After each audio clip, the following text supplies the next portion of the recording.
கண்மணி அன்போட காதலன் நான் எழுதும் கடிதமே. பொன்மணி உன் வீட்டில் சௌக்கியமா, நான் இங்கே சௌக்கியமே. உன்னை எண்ணி பார்க்கையில் கவிதை கொட்டுது, அது நினைக்கையில் வார்த்தை முட்டுது. Hi guys, Friday evening. அப்பா 4:30க்குள்ளே ஸ்கூல்லேருந்து வந்துடுவாங்க. அவங்க வர்றதுக்குள்ளே அவங்களோட ஃபேவரட் ஆனியன் பக்கோடா செஞ்சால் ஹாப்பியாகிடுவாங்கன்னு சொல்லிட்டு செய்ய ஆரம்பித்தோம்.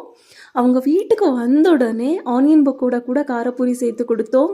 அவங்களுக்கு ரொம்பவே சர்ப்ரைஸ் ஆகிட்டாங்க. அவங்களை எக்ஸ்பெக்டே பண்ணல. அம்மா நேற்றே காரப்பூரி செஞ்சு வச்சுருந்தாங்க.